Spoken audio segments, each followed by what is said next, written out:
अगर आपका प्रॉपर्टी जमीन संबंधित किसी भी तरह का कोई समस्या है, आप हमें कमेंट करके पूछ सकते हैं। हम कोशिश करेंगे वीडियो के माध्यम से आपके सवाल का जवाब देने का प्रयास करेंगे। अगर आप फेसबुक यूज़ करते हैं तो हमारे पेज को जरूर लाइक कर दें। चलिए अभी पूछ रहे हैं, ये इनका जो है ये पूछ रहे हैं, सर हमारे दादा के नाम पर जमीन निकली है, दादा के 4 लड़के हैं, हम छोटे वाले के हैं, दादा के जो है चारों लड़कों का इंतकाल हो गया है, मतलब हम छोटे वालों के हैं और मतलब चारों का इंतकाल हो गया है, चारों अब नहीं रहे हैं, ठीक है। लड़के जो एक तरह से हमारा 3 ताऊ हैं, उनके लड़के उन्होंने हमारे नाम कटवा दिया है ना। तो जमीन जो है इनका जो खतियान होगा वो दादा के नाम पे है और उनके 4 लड़के थे, चारों अब नहीं हैं, ठीक है। अब इनका जो है ये सब नहीं है और ये जो छोटे वाले के हैं ये तो इन तीनों ये तीनों का नाम है और इनका नाम जो है इनके लड़के का नाम जो है कटवा दिया गया है जमीन में जो है बेचने।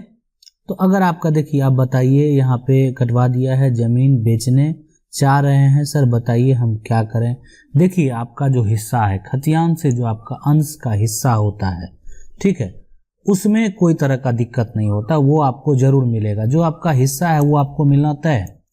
सबसे पहले जो आपका दो दादा के नाम से है ना, आप उसका खतियान निकाल लीजिए, ओरिजिनल खतियान जो है आप वो निकाल लीजिए। जो उनके नाम से अगर ऑनलाइन पूरा इन्फॉर्मेशन भी आप निकाल सकते हैं, ये आपको करना जरूरी है। उसके बाद जो है अगर आपको आपका नाम ही कटवा दिया है तो आप सबसे पहले कोर्ट के द्वारा एक वंशावली तैयार कीजिए, जिसमें आप अपना नाम भी जो है उसमें ऐड करवा के सारा एफआईआर जो भी प्रक्रिया होता है उसके तहत बनवाने का प्रयास कीजिए, मतलब एक वंशावली तैयार कर लीजिए, ठीक है।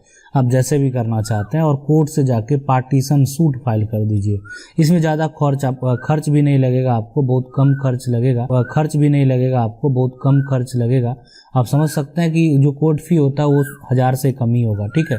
पूरा पार्टीशन सूट का कोर्ट फी बहुत कम होगा, या 300-400 भी हो सकता है।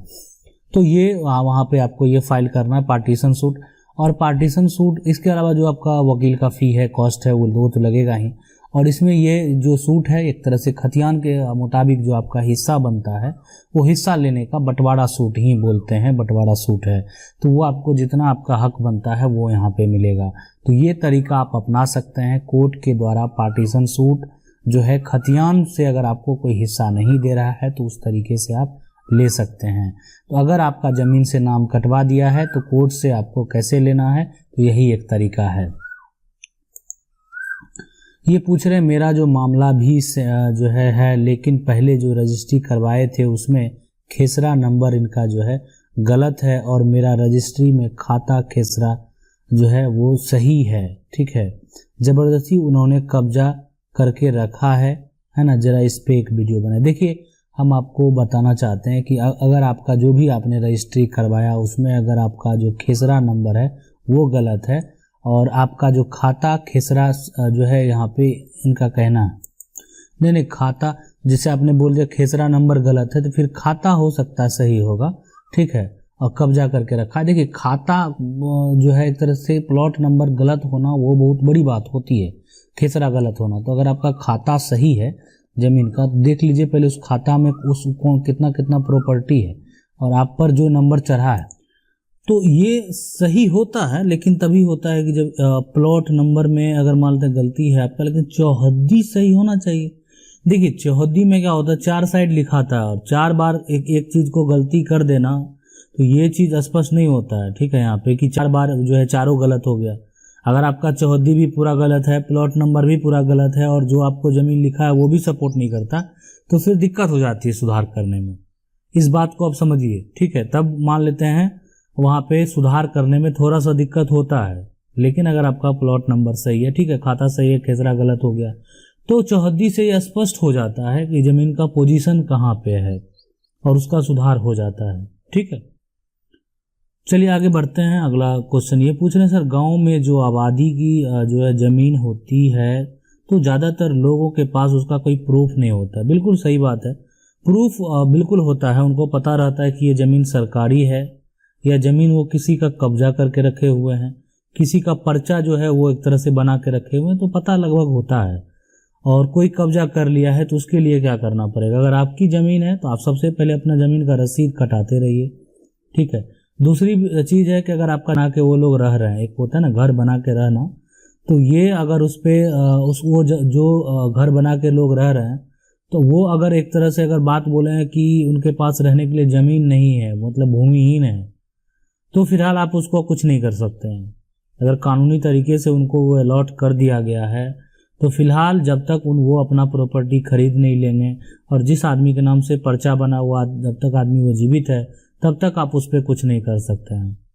तो ये इसी तरीके का पूरा इसका प्रक्रिया होता है। ये पूछ रहे हैं कि ज़मीन मेरे परदादा के जो है साले के नाम से है, लेकिन वो सब गांव छोड़कर चले गए, हमें कुछ पता नहीं है। तो सर उस ज़मीन का रसीद मेरे पास है, तो उसको अपने नाम कैसे करवाएं या उसको कैसे बेचें? ठीक है, देखिए अगर परदादा के साला के नाम से है, वो लोग गांव छोड़कर चले गए हैं, कुछ पता भी नहीं है, ज़मीन का रसीद आपके पास, अपने नाम से कैसे कराएं? देखिए ये चीज़ का अधिकार जो है एक तरह से आप बात करें तो सिर्फ एक यहाँ पे सीईओ को है। ठीक है, इस बात के लिए वंशावली बनवा लें और जो है पूरा एक तरह से पूरा सब कुछ कर लें, और उसका जो भी रिकॉर्ड है ना, मतलब आप एक तरह से आप समझ सकते हैं ग्राम पंचायत का भी एक जो सरपंच है उसके द्वारा भी लिखित एक पेपर दस्तावेज तैयार कर लें, जो आप सीईओ के पास लेके जाएंगे कि ये बहुत पहले से जो है छोड़ के और काफ़ी लंबे समय से आप उसका उपयोग कर रहे हैं, कब्जा कर रहे हैं, इनका कुछ पता नहीं है, बेनामी प्रॉपर्टी भी नहीं कि इसलिए वो आपसे संबंध रखता है कि इसलिए वो आपके परदादा के हैं, है ना, आप ही के परदादा के हैं उनके साले। तो समझ सकते हैं कि वो आप ही के वंशज हो गए वहाँ पे, और उस हिसाब से आप वंशज में भी जो है एक तरह से उसको दिखा सकते हैं प्रॉपर्टी में कि जैसे परदादा के का मतलब हो गया कि जो पत्नी है उनका भाई, तो परदादा इस पोजीशन पे अगर हैं तो इनकी पत्नी है और इनके भाई हैं। ठीक है, मान लेते हैं परदादा का संपत्ति का उपयोग करते आए हैं, हो सकता है 2 दादा होंगे या हो सकता है उनके 3 बच्चे होंगे, मतलब जो भी हो, ये चीज़ हमें स्पष्ट नहीं है, लेकिन हम एक ऐसे मौखिक रूप से डायग्राम बना रहे हैं। तो मान लेते हैं इनकी जो पत्नी है, ठीक है, आप इनका संपत्ति उपयोग कर रहे हैं और इनकी पत्नी का भाई का संपत्ति है, अब ये नहीं है तो आप इसको वंशावली में रिकॉर्ड दिखा सकते हैं कि अब इनका जो है पूरा जो बहन का सारा अंश है उसी का उपयोग कर रहा है, तो उस 1000 पे आपका वो चीज़ जो है कायम हो सकता है, कोई तरह का दिक्कत नहीं। वेरीफाई लेकिन एक अधिकारी के द्वारा किया जाएगा तभी ऐसा होगा यहाँ पे। ठीक है, लेकिन जो भी होगा जो जैसे भी होगा सब सीईओ और कर्मचारी के द्वारा ही होगा। जाके मिलिए, स्पष्ट कीजिए, बात को स्पष्ट तरीके से बताइए। ये पूछ रहे हैं हम लोग का खतियान में नाम है और वो और रजिस्टर 2 में नाम है और वो और रजिस्टर 2 में नाम है, रसीद भी कटा है और उसी में के गोतिया टाइटल सूट कर दिया है, इसका हल बताइए। देखिए अगर टाइटल सूट जो है कर दिया जाता है, ये बात को समझ लीजिए, है ना, ज़मीन पे अगर मान लेते हैं और उस पर टाइटल सूट पर आपका कर दिया जाता है, आपका नाम है, इससे कोई मतलब नहीं है। अगर वंशावली के हिसाब से कुछ सुधार के लिए टाइटल सूट हो गया या एक तरह से पूरा सही रूप से हिस्सा नहीं देना होता है, जैसे सही रूप से हिस्सा मैंने बहुत इसका मतलब होता है कि बहुत जगह उनको हिस्सा मिला, कुछ कुछ प्लॉट में हिस्सा नहीं मिला, ये सब के कारण जो है और सब भी बहुत सारे कारण होते हैं जिसके चलते टाइटल सूट किया जाता है। तो अगर आपको कर दिया है तो अगर उसका जो अगर आपको भी नोटिस आएगा तो आप उसका पहल अपने पक्ष के हिसाब से जरूर करेंगे। ठीक है, तो आपको करना जरूरी है, नहीं तो एक तरफा अगर डिग्री हो जाता है तो भी समस्या उत्पन्न होता है। इसलिए हम वो बोलते हैं उसका सामना, मान लेते हैं घर में कोई बीमार होते हैं तो आप उसका सामना करते हैं, बस उसी तरह से आप समझ सकते हैं कि आपको संपत्ति का ये बीमारी है और जो लोग वो परेशान करने वाले हैं वो बैक्टीरिया हैं और उसका इलाज करना होता है, इसलिए आपको भी खड़ा उसके लिए रहना पड़ेगा। ये पूछ रहे हैं असली मालिक जो है वो टाइटल क्लियर है मगर अवैध कब्जा बिना एक तरह से मोब दला बिना कागजात दबंगगिरी करके भूमि माफिया करके बनवाए हैं, मगर ये कानून अंधा कानून है, काला कानून है, इंसाफ होना चाहिए। पुराने हैं मगर भूमाफिया ग्राम सभा में राज करते हैं, सज्जन व्यापारी इज्जत वाले डॉक्टर इंजीनियर ग्राम सभा से भाग नहीं लेते, है ना। ग्राम सभा भूमाफियों का राज होता है, फिर बिना जो है कागजात कब्जा 12 वर्षों से जो है असली मालिक जो है यहाँ पे असली मालिक। बिल्कुल आपने जो बात बोली ना, ये हमको लगता है कि लगभग आप समझ लगभग 100% सही है, ऐसा होता है। लेकिन अगर आप भी एक तरह से उस जगह से बिलोंग करते हैं और अगर ऐसा होता है तो कानून के हिसाब से अगर बात करें, जिसके साथ अभी भी बहुत सारे ऐसे मामले हैं जो कि दूसरा का प्रॉपर्टी है, दूसरे के द्वारा कब्जा किया हुआ है, और इसके लिए अगर कानून और बेहतर तरीके से दुरुस्त हो जो है ना, तो अगर प्रशासनिक जो सेवा है वो और बेहतर तरीके से दुरुस्त हो तो ये सब जल्द खत्म हो सकता है। और जितने भी मनमानी करने वाले लोग हैं, दादागिरी करने वाले लोग हैं, उनका जो है जल्द जो है एक तरह से खात्मा जरूर होगा।